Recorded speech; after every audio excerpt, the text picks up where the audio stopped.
Salamat çoğacı. Men sizi köpten beri bilem, ilimdi жақсы таныған адам деп есептейм. Ошон сиздин айлам кеткенден сизге мен кайрылып жасам. Менин кызым исламды тааныгандыгы үчүн, жолукту астыга салынгандыгы үчүн күнөөлүү.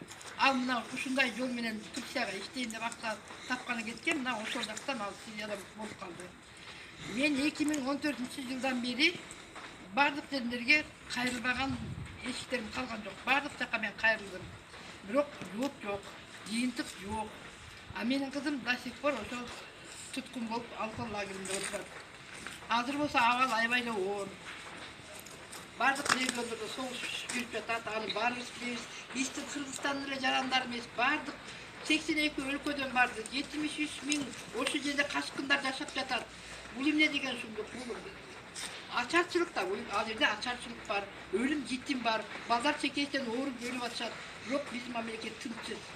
Мен сизге ошого кайрылууңузду суранам. Сизге бизге жардам бере аласыз деген үмүтүм чоң. Катарына сүйлөбүзгү?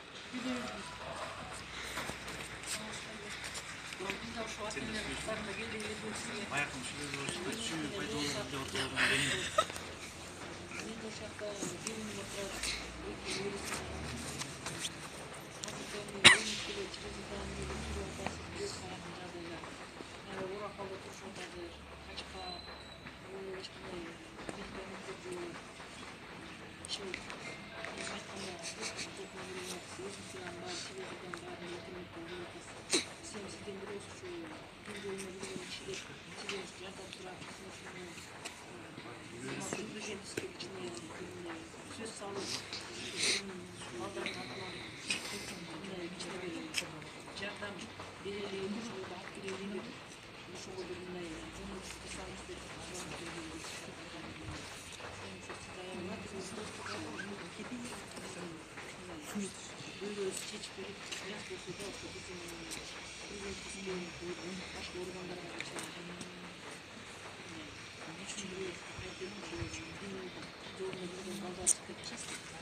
Саламатсызбы чоғажы, сізге қайрылудың себебі, бұл балдары кызары Сирияға кеткен себептен қайрылып жатамыз. Көп жерге бардық, көп жерге барған себебіміз ол жақтан баарынан жыйынтык ұтқан жоқпыз. Баары иш жүрүп атат, жыйынтыкта көп нерсени ұтқан жоқпыз. Бүгүн эмнегедир сизге жолубуз болуп, жол тартып, сизге келдик, сизден бир өтүнүчүбүз. Кичине болсо дагы бизге салым кошуп, биздин атölyelerибиздин артынан кичине болсо да жардамыңызды берүүңүздү аябай тиленебиз, үмүттөнөбүз. 2014-жылы мен да ошол жака жүк тууганым кеткен. Азыр эки баласы менен ошол жакта. Жүк тууган билесиз, жаңылбас жак, мүдүрбөс туяк болбойт дейт. Адашкан айыл жок экен, кайрылуу үйүн тапкан соң дейт. Балдарыбыз бизге кайрылып, кичине болсо салым кошуп, президентибизге кайрыласызбы, жогорку жакка кайрыласызбы, кичине болсо бизге салым кошуп, биздин колдойбуз деген үмүттөбүз ата-энелер. Ошол жакта азыр 11 ата-эне турабыз. Кичине болсо да сиздин көптөн үмүттөнүп, биздин үмүтүбүз сизге артып турган чагы. Жардамыңызды суранабыз көптөн.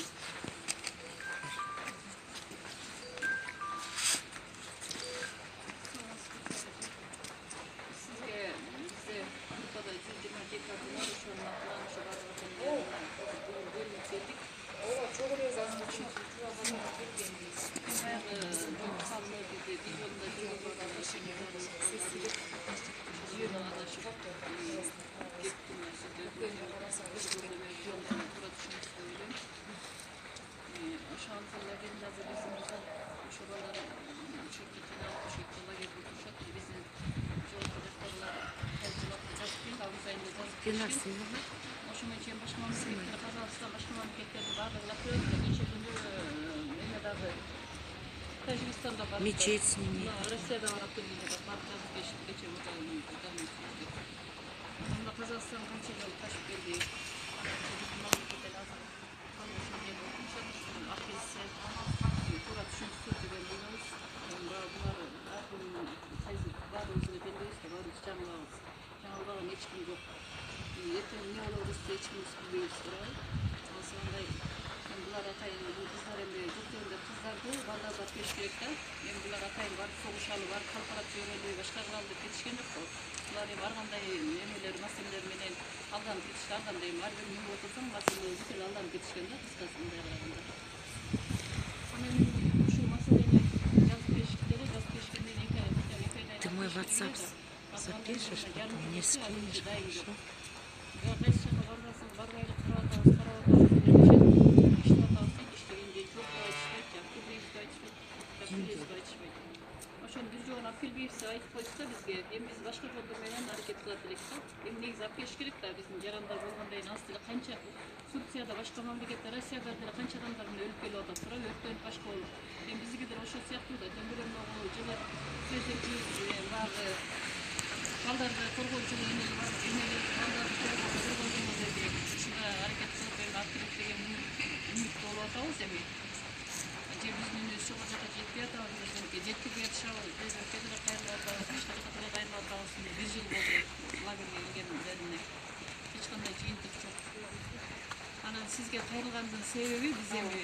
Siz emi din yolunda sizi silayız, urmaktayız. Şu din yolunda жүргөндөн кийин emi bulardan hem Kur'an'da namazda bile bardығы başı biri var Torabın. Hem uşular bayağı verilip ketkende büyüsü de şu yolda şu janağı yolda neyde kod? Neyde kod ne? Turan'da. Oşo turmesine arka yolda bizden İslam dininin emez başka yolda ötüp geçişken oşoların büyüleri sebepken, zaten başkalar sebepken. Oşolar da kayın ötküzüp görünüyorlar, oşonun da emene ötkürüşken başka alışkan degende. Ana oşo siz şu baldarda alып келсек şu bizim din yolundan da ушундай жакшы эмелерди көтөрүп чыксаңыздар. Мисалы үчүн бизге келгенден деле кыздарыбызга мисалы үчүн din жолунdan биз өз кароона түшүү үчүн din жолунdan бизге мисалы үчүн сабак керек, башка керек. Ошо маселени сиз ушуну эмеге таштап берип жакшы эме алып чыксаңыз жакшы. Анан сизге келгениңиздин себеби эми ошо siz dagы бизге жардам берип, сизден да бир жардам болобу, үмүт болобу, din жолунда болгондон кийин ошо ушулай жаңылып кетти, жеңилип кетти, эми келишсин деп, эми алар жол салынган үчүн, намаз окуган үчүн күнөөлүү эмес да туурабы? Менин кызым деле мисалы үчүн башында жашнап болуп жетсе, ошеки акболуп болуп башка жол салып эле din жолунда жашнакай эле жүргөн. Эми азыр мындай карап отурсам, эми коркуп калдык. Балдарыбыз деле кыздарыбызды din жолуна берип, din жолуна саап үйрөткөндөн уже коркуп калдык да. Не кылат дагы ошо жолго түшүп кетеби. Бизге деле ошо сиздер немеңиздерге келдик, ушундай сабак бергенде эле бизге деле ушундай сабак бар, ушундай окуп жүрүшкөн да. Анан ошол жолго түшүрүп мына жөнөтүп жиберишти. Анан эми азыркы кезде биз балдарыбызды деле, кыздарыбызды деле ошо азыр мен дагы 5-класста кичинекей балам бар. Уже мешитте жибергенден корком азырчы. Өткөндө жөнөтсөм ошо арабча окуп таштаптыр, уже коркуп калат экенсиң кадимкидей. Ушундай жол менен эле мына адашып кетет. Ошону туура түшүндүрүп, туура эметип бир чоңдорго да бир жеткирип, ушу маселени көтөрүп чыксаңыз сизден сураныч. Сизди урматтап сыйлайбыз.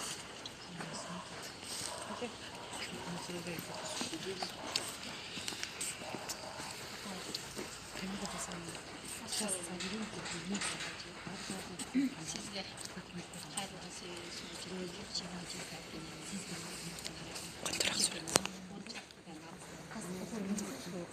ana inatalar geliyor turabız. Buga чейин 2010 beri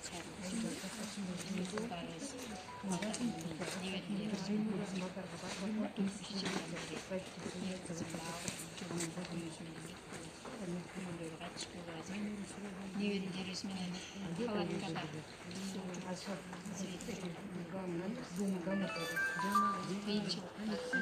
жашообуз башталган нече болду. 19-жылдан кайрылган жери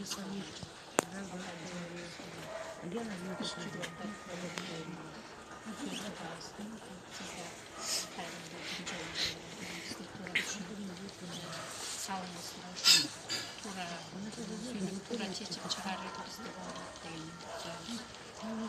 балдарыбыз аман-эсен келишин насип болсун.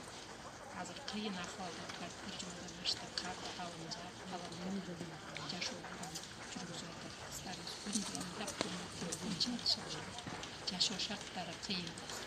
Ошону айтсаңызчы, бул жактагылардан коркуш керек да, бул жакта. Мисалы үчүн биздин ушул мамлекеттин өзүндө эле кандай нерселер болуп атат, туурабы? Атышы болуп атат.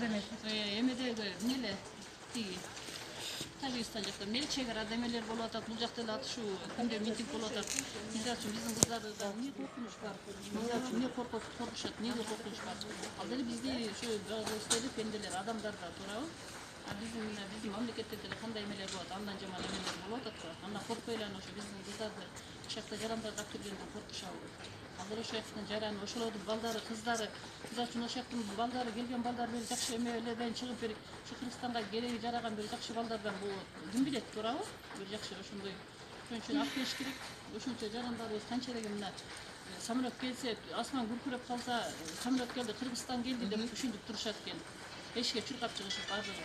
А балдар болсо ойногондо Киргизияга кетебиз, Киргизияга келди, Киргизияга кетет деп бири-бири менен ойношкондо ата-энеге карап турду. Эми булардын азыр кичинекей балдардын барганда садикке барабыз, мен да барам, сен да барасың деп ушинтишет экен. Эми ушундай кезде балдарды алып келип алыш керек да. Мисалы үчүн ошолорду алып келбесе, мисалы үчүн кийин ошо мисалы чогулгондон кийин апаларын угат, башкалардан угат, ошолордо кандай ой калат? Мисалы өлкөгө бир эме калат да, таарынычка таргалап өлкөгө бир эмелер калат да. Эмне алып келбеди, ошо алып келсе болбок экен, биздин өлкө эмне бардык башка мамлекеттер алып келген экен, эмне үчүн биздин мамлекет алып келген жок? Бүттү алып келишти, мына кече күнү эле мына Тажикстан барып жазып келипти, ошо бир ишинип алып келди. Россия барып атат. Кайсы мамлекет, Россия менен кайсы мамлекет бирге алып келет экен. Жалгыз гана канча ошо рахмат. 82 келген аламат болуп атат. Аты өз жарандарын алып келип атат. Жолуктуу ооба сен десем ооба мен деди жана Рамаз Бакен кызар эмде деген. Сегодня уже, наверное, не успели. Кээ жерден жошко сүйлөдү, кээ жерден мындай сүйлөдү. Эне баланын жеңилде жарыя кылды. Президент Көрөбүзбөйм, ой бар алып кеткенге койду. ошо балдарыбыздын укугун коргоп беришин сурамабыз бар. Жок. Всё. Азыр эч мен сүйлөп алайынчы. Сен сүйлөсөң, гүлүп сүйлөй албай койбойм. Ассаламу алейкум, ажыке. Чубак ажы, биз вот канчадан бери иштеп жүрдүк элек, эптеп таптык. Өткөндө телефондорубуз өчүк болуп атты. Сиздер ушул биздин көйгөйүбүз жаңы эле телефон чалган мен болчумун. Бизде Сирия жөнүндө өткөндө бир сиздин бир передачаңызды угуп калганбызда абдан жакшы айткансыңар. Баардык ата-энелер сизге ыраазы. В общем, баары абдан ыраазы болдук. До сих пор ошо сизге дагы бир жолугуп сүйлөшүп кетели деп ката эле издеп дагы кайрылганыбыздын себеби ошол болчу. Биздин көйгөй эмне? Мына бул жерде 100төн ашык ата-эне. Биз где-то Жалал-Абадтан келди, Көлдөн келди, мына Выборочно келдик да, МИД жакка барганбыз. В общем, кирбеген жерибиз калган жок, дагы бир Сириядан кирип кетебиз деп бүгүн кирип чыктык. Анан могу биздикилерди алып келет деп эле иш болуп атат деп эле бир жылдан ашык өттү. Булар сиздер уккандысыз. Тет жактан бомбежкадан башка булар жана кыздарыбыз учап кеткен. Эчтек көргөн жок, кичинекей балдар менен. Канча шаардан эптеп кутулуп, качып, чыгып, булар данный момент Сирия менен Турциянын границасында да, Сирияда турушат. Эми бияка ушакка чейин эптеп качып жеткиле дегенбиз, андан ары чыгарып алабыз дегенбиз. Курдтардын колунда да, курдтар болсо сенин өлкөңөр запрос бербей атат. Запрос берсе сени кармабайбыз, жиберебиз деп атат да. Эми биздики деле иштеп атат, алып келип атат деп ишенебиз. Ашык ишенгенбиз, ишенип отурабыз. Тегерде биздин мен, например, кыздарым ушул жерде. 2 кызым ушул жерде. Энеси кыздарым алып келем деп кетип, чыга албай калган, ал да ушакта. Неберелер менен да эми баардык. Биз жактыларга баары эле кайрылып атабыз. Ар кандай комментарийлер болот экен, ар кайсы нерсени жасап атышат, тигүү деп президентке да кайрылганбыз. Комментарий угуп атабыз, эми аларга деле көп көңүл деле бурбайбыз го дейм анда. Комментарий адам баштан өткөндөн бул нерсени билет экен да. Ошо сизден суранарыбыз, биз жерде болсо да бир чыгып бир ушу вопрос, ушу эмени суранычты, көйгөйүбүздү бир чыгарып койсоңор деген, сүйлөп айтып койсоңор деген ойдобуз. Кандай жардамыңар тиет ошентип эле ушу жакшы сторонасын айтып турасыз. Сизерге рахмат ал жагыңызга. Лагерде отургандар азыр кыздарыбыз, биздики бүт жана энелер, аталар бияктачы. Ошо балдарын күтүп отурабыз да. качан алып кетет же алып кетпейт кемде отурушат алар барышты. Алда ар кандайлар бар да, алдоо жолу менен кетип же вербовкага илинип ушундайларга илинген да, например көп эле энелердин кыздары алдоо жолуна илинишкен вербовкага. Жанакында ар кандай балдар адашып кеткендер болбоду, ошолорго алданып калышкан. Чисто алдоо жолуна алданып бизге барышты да, төрөштү. Балдарын бага отурат. Никаким, сиз айткандай эле алар военный эмеге катышкан жок. Аяктын немеси условия закону боюнча аялдар төрөйт, үйдө отурат, эркектер согушканды билбейм, ошондой да булар. Только үйдө отуруп, бизге чыгып атат, папа, биз үйдө эле отурганбыз. Баласын чоңойтуп эле отурганбыз, эми бияка келсек баарын түшүндүк, алданыптырбыз. Биз качан алып кетет, качан кетебиз деп отурат да, эдечи, аны момент. Кар жаады, жаабаган кар жаап, палаткаларда турушат. Тамак аш жок. Эми айта элегибиз, бизгилерге деле баарын ГКМСына тияна баарын эле кайрылып чыктык. Сизге эле биз арманыбызды айтып коелу деген, кандай жардамыңыз тийип калса, сизге всегда разычылыгыбызды билдирсебиз. Кар жаап, суукта тоң өлгөндөн алып келишеби билбейбиз. Минус 6, 7, 8 градуска чейин минус болуп атат дейт. Мына биз кыздар менен сүйлөшүп турабыз да. Ошо кыйын болуп атат да, ошо жагы. Ошо эле ажеке сизден бир суранычыбыз, бир колдон келген жардамыңызды бизге берип айтып койсоңуз, эми бу жерден кыргыз эл сыйлаган ажекебиздин бирисиз көп, баары эле сыйлайт, туура түшүнүп, туура жолун айтып жүргөн. Ошо чоң рахмат сизге так. Өткөн айтып, комментарияларыңарда жакшы жооп бергенсиз, ошо ыраазычылыгыбызды билдирсебиз сизге. Ойлойбуз да, эмнеден сиз айткандай эле биздин кыздар жана кичинекей балдар менен экен, 5ке чейин, 1,5 жаштан 5ке чейинкилер да, алардын эмнесинен биздин коркушат экен да, бияка келсе бирдеме көрүп жүрөт деп. Ал эмне кылышсын, ошол жерде отурушту, жашын кордуктун баарын көрүштү да булар. 5 жыл эмне деген гана кордукту көрүшкөн жок. Эми анан бияка келгенде дагы бир сураныш бар да, бияка келгенде бизтикилер аларды камап 1-2 жыл. Дагы ошондой наказание болобу, ошону түшүнбөйбүз да. Мына Нурсултан Назарбаев бул терең ойлогон адам экен, бир эле айтып чечти, алып келди эле. Аялдар менен кичинекей балдарда күнөө жок депчи. Күнөө жок деди. Мына бүт алып келди. Балдар эмес, аяктын эркектерин кошуп алып келди. Сен эркектерди айта албайт экенмин. Жана аялы менен балдарды суранышта аялдар менен балдарда күнөө жок деп Назарбаев баш болуп өзү бүт объява кылып айтты го. Мына алып келди. Казакстанда 5 жолу Жусан деген операциясы 5 жолу алып келди. 5 6 даже, точно помню, 37, так, 47. Биринчисинде 47 жаран алып келди Казакстандан. 400-500 кишилик боюнг барып, 47 жаран алып келди. Андан кийин улам сайын 100-100төн алып келип атышты, 5-6. Биз убагында Чечняга чейин, ошол жакка чейин сурандык, Россиядан сурандык. Алар если временно сейчас работу перестановили, если барсак жакын арада алып келебиз деген тоже токтоп калды. Эми биз могу коңшу өлкөдөн эле суранса болот эле, бизге суранбайт экен же чыгым болгондон акча деле бөлүнүп берилген билбейт экен, но коңшу өлкөдөн деле суранса алып келип беришмекте, анан үчүн государство сураныш керек экен, государство айтыш керек экен. А биздин ушу университет албай койду никак. Өзбекстан алып келди, Тажикстандан алып келген жатат, Азербайжан тоже алып келген жатат дейт, мынакей тияктан кыздарыбыз менен сүйлөшүп турабыз да. Ошо биз эле калдык Кыргызстан. Кыргыздар айтат экен, Кыргызстан жаран, кыргыздар биз айтат го, эч убакта эч жерге чыдабайбыз деп, мынакей президент деле айтып атат. Жээнбеков Сооронбаев айтып атат го. Балдар жылы, балдар дегенде ата, эне деген эмнеге гана барбайт, эмнени гана кылбайт деп. Эми ошо ата энелер жаман экен бул баланыкы, баарын түшүндүк. Биз алып келгиле деп суран отурушат, кар жаап тоңуп, үшүп. Билбейм качан баары кырылып тоң коюп калгандан кийин, билбейм кандай болот. Ошо сизден ажеке суранычыбыз. Рахмат сизге. Assalamu alaikum. Bizde ушундай 120 тени көйгөй ушундай болуп атат. 120 кызыбыз адашып күйөөлөр менен Турцияга тийип жаткан, адашып ошол жака алданып барып калышты. Жаш болгондон кийин, бала болгондон кийин адашуу деген болупту.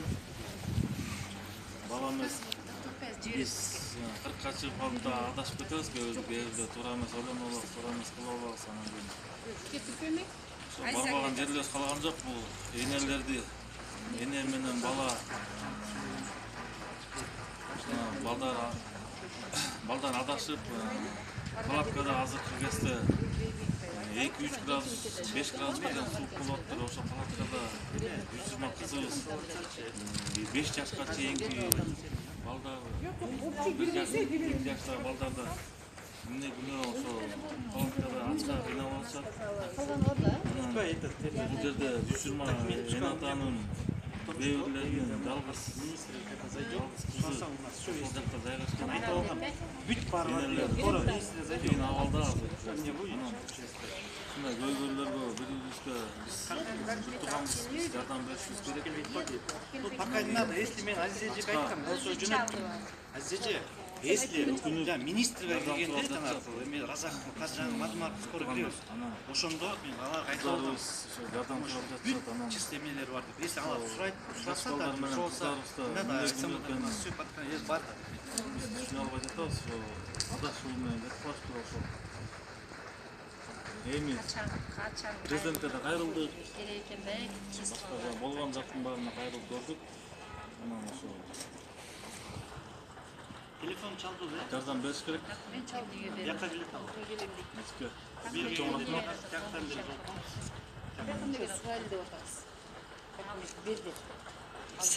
Жардам берип коюңузду суранабыз. Президент менен сиз Бизге мен азыр айткам, кеме болсо документ сурап, документи жок, алып калган жок. Документтер бербейт деп жыма айтам. эне ыйлап турат. Алып келем деген жок, офисте чыгып кеттим, келтирип чалып кеттим.